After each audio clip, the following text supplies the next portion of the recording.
Siang itu seorang lelaki pengemudi motor nampak tengah menghalangi jalan iring-iringan mobil golongan preman. Pimpinan preman itu bernama Pandari. Ia telah 2 kali ditangkap dan 2 kali pula lolos sebab adanya jaminan. Sementara itu pengemudi motor tersebut adalah seorang perwira polisi dari cabang kejahatan bernama Rudra Pratap Singh Chauhan. Rudra adalah sosok polisi tangguh dan pemberani yang senantiasa menegakkan keadilan. Sebab itulah ia tak ingin lagi memberikan peluang bagi sang penjahat untuk mencecap manisnya dunia gelap yang selama ini digeluti. Rudra bertarung ganas melawan anak buah Pandari.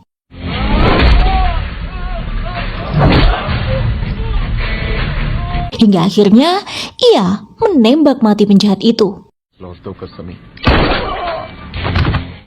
Berita tentang aksi brutal yang dilakukan Rudra pun terdengar oleh Inspektur Wanita Aditi Singh, yang tak lain adalah istri Rudra.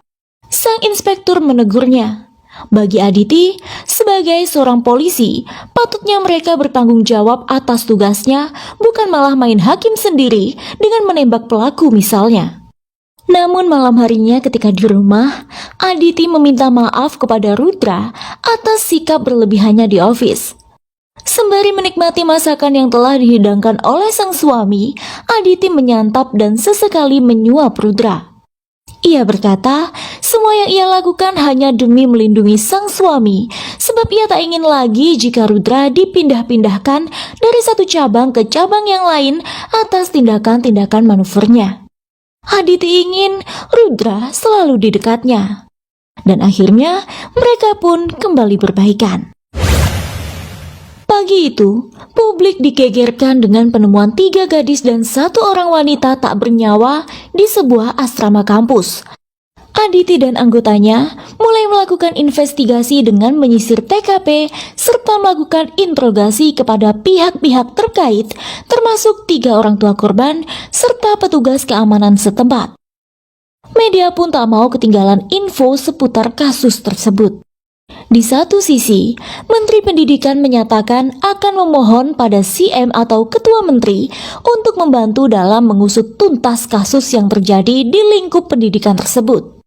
Sementara di sisi lain, partai oposisi yang dipimpin oleh Tripati tengah memanfaatkan momen tersebut untuk mendapatkan simpatisan. Provokasi Tripati tepat sasaran. Unjuk rasa meminta Prasadilal, sang CM turun pun mulai dilakukan di mana-mana. Hani Singh, seorang anggota polisi tengah melaporkan hasil autopsi ke-4 korban. Sampel darah telah diperiksa, namun ditemukan 5 darah berbeda dari hasil pemeriksaan di mana salah satu darah tersebut bukanlah milik para korban. Dari sini kasus menjadi semakin pelik.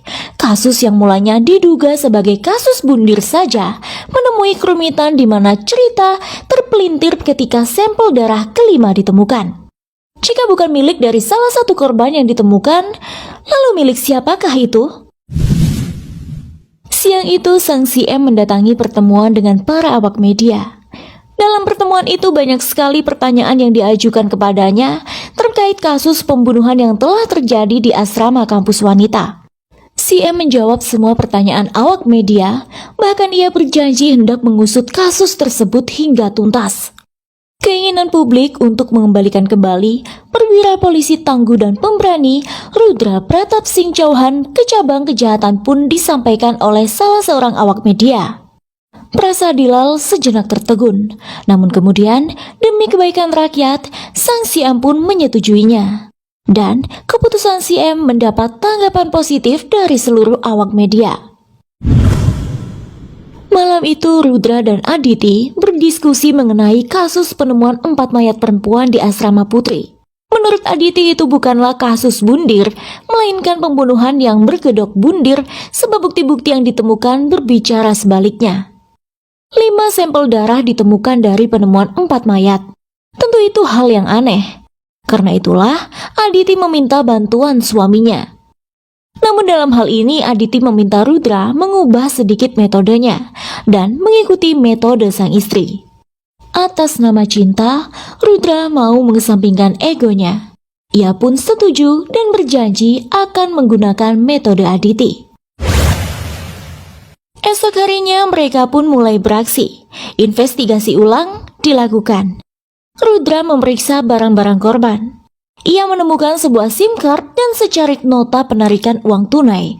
Kemudian meminta anggota memeriksanya. Selain itu, tulisan di tembok sama sekali tak cocok dengan tulisan tangan para korban. Dugaan jika kasus tersebut bukanlah kasus bundir menjadi makin kuat dengan temuan-temuan baru itu.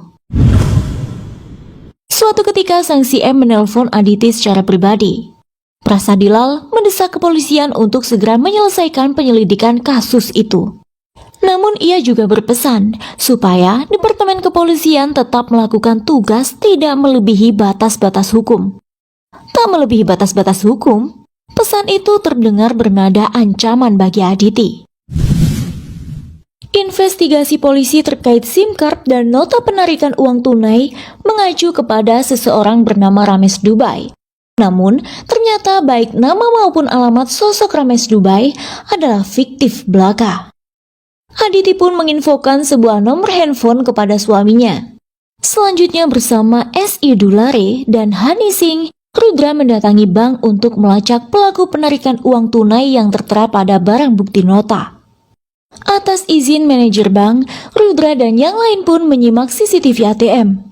Waktu dan tanggal yang tertera selaras dengan waktu tragedi asrama berlangsung. Dari hasil penyelidikan, polisi berhasil mengantongi sebuah nama seorang kontraktor, yaitu Pandey, seorang penjilat besar CM. Namun entah bagaimana ceritanya, CM mengetahui jika polisi memanggil Pandey ke office. Sebab itulah, CM menelpon adik iparnya, Sangkar, untuk membereskan masalah tersebut. Di police station, Aditi menginterogasi Pandey soal bagaimana ia terkait dengan Ramesh Dubai. Namun, dalam interogasinya, Pandey mengelak jika dirinya mengenal sosok Ramesh Dubai. Hingga akhirnya, beberapa preman datang memberikan surat perintah pembebasan Pandey karena telah mendapatkan jaminan. Tapi setiba di tempat proyek, Pandey tak hanya bebas dari penjara, melainkan juga bebas dari dunia karena Sangkar telah mengirimnya ke alam baka. Sementara di waktu yang sama, DGP Sharma memanggil Aditi. Sharma berkomentar tentang penyelidikan yang telah dilakukan oleh Aditi beserta anggotanya. Sharma mendesak Aditi untuk segera menutup kasus tersebut jika ia tak ingin dilucuti dari jabatannya. Malam itu, Aditi mencurahkan segala kekesalannya pada sang suami. Tentang bagaimana cara DGP mendesaknya untuk segera menutup kasus tersebut sebagai kasus bundir. Rasanya jiwa Aditi ingin memberontak, namun ia tak bisa. Mereka berada dalam sistem yang salah dan tak pernah ada yang membenarkannya. Aditi yang putus asa kembali memiliki semangat juang ketika sang suami memberitahu jika hasil penyelidikannya terkait sebuah nomor yang saat itu diinfokan oleh Aditi membawanya kepada seorang gadis yang saat ini telah dirawat di sebuah rumah sakit. Kala itu seorang suster menemukan gadis tersebut pingsan di tepi jalan dengan cedera parah di kepala. Beruntung, sang suster menemukan ponsel di saku gadis itu yang kemudian terhubung oleh Rudra. Rudra meminta Aditi merahasiakan hal ini dan mengirim beberapa anggota kepercayaan untuk melindungi gadis itu. Kesimpulannya, pasangan polisi tersebut sepakat menjalankan misi rahasia demi menguak dalang di balik peristiwa itu. Namun action di lapangan tak selalu berjalan semulus planning. Karena siang itu Rudra mendapati seorang mata-mata di depan rumah sakit yang kemudian berhasil ia lumpuhkan. Berbekal informasi dari mata-mata itu, Rudra pun berhasil mengetahui markas Sangkar. Setiba di sana, 3 orang antek Sangkar telah siap membidiknya. Namun Rudra yang tangkas berhasil menghindar dan sebaliknya ia melumpuhkan ketiganya. Saat itu diam-diam Sangkar menyelinap masuk hendak mencelakai gadis saksi tersebut di rumah sakit. Namun upayanya berhasil digagalkan oleh Rudra. Sempat terjadi sedikit pertikaian di sana, meski akhirnya Sangkar berhasil meloloskan diri. Selanjutnya demi memastikan keamanan gadis saksi itu, Rudra memindahkannya ke rumah pribadi mereka. Esok harinya media dihebohkan dengan berita di mana DGP bertekuk lutut di hadapan CM, mengikatkan dan menyemir sepatunya. Prasadilal telah berhasil menjatuhkan harga diri Sarma dan mempermalukan Departemen Kepolisian atas ulahnya. Siang harinya, Aditi dipanggil oleh CM untuk menghadap. Kepada Aditi, sang CM melayangkan peringatan bernada ancaman, kali ini menyangkut nyawanya jika mereka masih juga melanjutkan investigasi terkait pembunuhan para perempuan itu. Aditi nampak murung dan gugup malam itu. Terngiang ancaman dari sang CM yang kemudian ia sampaikan kepada suaminya. Namun, di tengah-tengah percakapan mereka, tempat tinggal mereka diserang oleh Sangkar dan anak buahnya. Terjadilah baku tembak di halaman rumah pasangan polisi itu. Beberapa orang menjadi korban dari insiden tersebut. Hingga akhirnya terkuak siapa pengkhianat yang selama ini membocorkan informasi kepada CM biadab. Tak lain dan tak bukan adalah Dulare, sang sub-inspektur. Di tengah ketegangan itu, Aditi mencoba meminta bantuan kepada Hani Singh untuk mengirimkan pasukan tambahan. Namun ketika dalam perjalanan, Hani Singh dan seorang polwan tewas dalam sebuah kecelakaan yang telah direncanakan. Pada akhirnya, Rudra berhasil mencederai lengan Sangkar hingga membuat kelompok preman itu mundur teratur. Namun komplotan tersebut meninggalkan Dulare dan tanpa segan Rudra menembak mati pengkhianat itu. Siang itu, Rudra mendapat kabar jika gadis saksi tersebut telah membaik. Ia pun mulai menanyai seputar peristiwa yang terjadi. Setelah mengumpulkan cukup kekuatan, sang gadis mulai bercerita rentetan peristiwanya. Namanya adalah Puja, anak ibu penjaga asrama, wanita yang juga menjadi korban pada peristiwa tersebut. Ceritanya begini, malam itu ketika Puja hendak mendatangi kamar ibunya, ia mendengar kegaduhan dari dalam. Sangkar dan anak buahnya mendatangi ibu Puja. Mereka mendesak ibu Puja untuk mengirim gadis kepada CM. Diketahui dulunya ibu Puja adalah penyedia jasa enak-enak para pria hidung belang, termasuk CM. Sanju adalah salah satu gadisnya yang dipakai sang ketua menteri. Karena CM sudah bosan dengan Sanju, Sangkar dimintanya datang untuk meminta Puja pada ibunya. Ibu Puja menolak hingga terjadilah pergolakan maut di sana. Dalam pergolakan tersebut, mereka sempat mendebatkan pula soal ancaman Sanju ingin menyebarkan bukti foto perselingkuhannya dengan CM jika CM tak memberinya peluang untuk pemilu. Mengingat ia tak lagi bisa menyelamatkan nyawa sang ibu, Puja kembali ke kamar Sanju menanyakan tentang kebenaran perselingkuhan gadis itu dengan CM, serta menanyakan di mana Sanju menyimpan foto-foto perselingkuhannya. Namun sesaat kemudian, masuklah kawanan Sangkar memukul dengan keras kepala Puja hingga berdarah. Selanjutnya mereka mengeksekusi ketiga gadis yang tersisa, serta menulis sebuah kalimat di dinding yang menggambarkan seolah mereka bundir bersama. Namun beruntung Puja yang masih hidup berhasil keluar dari asrama dan ditemukan oleh suster yang merawatnya. Puja sendiri siap memberikan pernyataan yang memberatkan pelaku. Selanjutnya, Rudra menanyakan di mana Sanju menyimpan foto-foto bukti perselingkuhannya dengan CM. Puja ingat, ketika ia menanyakan hal serupa kepada Sanju, gadis itu langsung menyembunyikan liontin kalungnya yang berbentuk persegi. Kebetulan, Sanju gemar menyimpan file dalam pendrive. Jadi besar kemungkinan liontin itulah pendrive-nya dan di sanalah Sanju menyimpan foto-foto perselingkuhannya dengan CM. Segera Rudra kembali mengecek barang bukti para korban dan memeriksa kalung Sanju di mana liontin tersebut ternyata benar adalah sebuah pendrive. Kemudian Rudra mencoba menghubungi istrinya yang saat itu dalam perjalanan menuju tempat orasi partai CM dalam rangka menyambut pemilu mendatang. Sayangnya di waktu yang sama Aditi juga berusaha menghubungi handphone Rudra. Jadi koneksi mereka saling bertolak. Sementara itu, kerusuhan telah pecah di tempat orasi, dipicu penolakan warga yang menentang kelanjutan jabatan sang menteri Prasadilal. Aditi yang tengah bertugas meredakan kericuhan itu terkena berkali-kali tikaman sajam dari beberapa orang tak dikenal.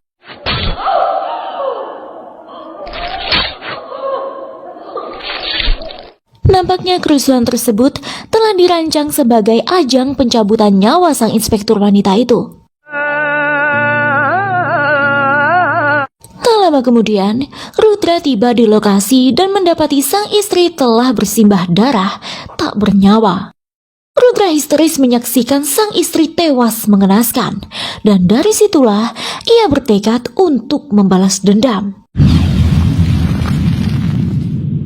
Usai kremasi Aditi, Rudra mendatangi DJP Sarma mengantarkan surat pengunduran diri. Ia sudah tak tahan lagi berada dalam sistem bobrok pemerintahan dan hukum negaranya itu.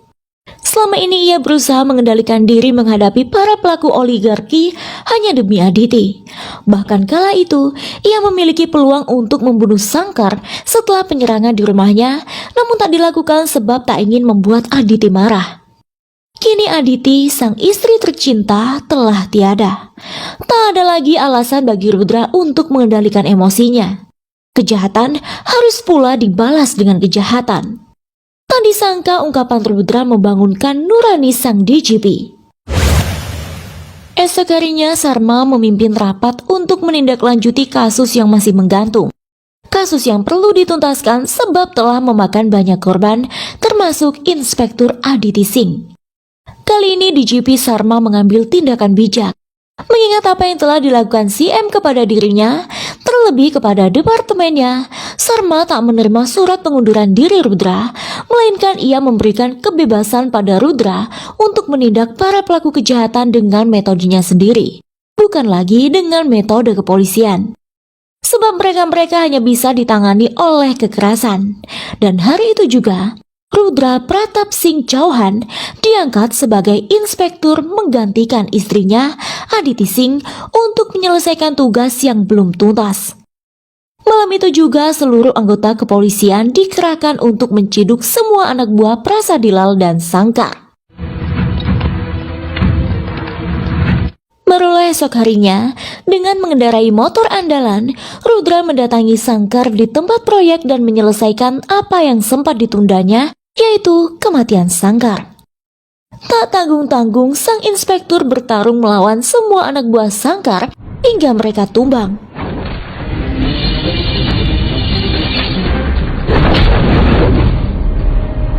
Rudra sempat mendapat tikaman dari Sangkar, namun balas dendam atas kematian Aditi menjadi kekuatan tersendiri baginya.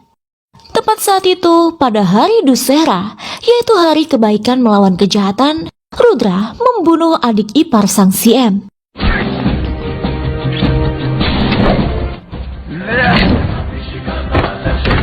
Lalu malam harinya, Rudra mendatangi Prasadilal yang saat itu menghadiri acara Dussehra. Usai sang CM melakukan ritual penembakan panah api ke patung Rahwana, Rudra yang sudah menunggunya di bawah panggung menendang salah satu tumpuan hingga menyebabkan sang CM jatuh terperosok. Rudra menawannya di sebuah gudang sembari ia menunjukkan sebuah siaran televisi, di mana Puja telah membuat pernyataan dan memberikan kesaksian yang memberatkan Prasadilal sebagai dalang di balik peristiwa terbunuhnya 4 perempuan di asrama putri tempo hari. Selain itu, Rudra juga menunjukkan unjuk rasa yang meminta Prasadilal diturunkan dari jabatannya saat ini. Rudra yang menyadari terkadang demi hukum dan negara, seseorang harus melanggar hukum. Sebab, jika tidak, maka keadilan tak akan pernah terjadi. Atas pertimbangan tersebut, kemudian ia memutuskan untuk mengadili Prasadilal malam itu juga.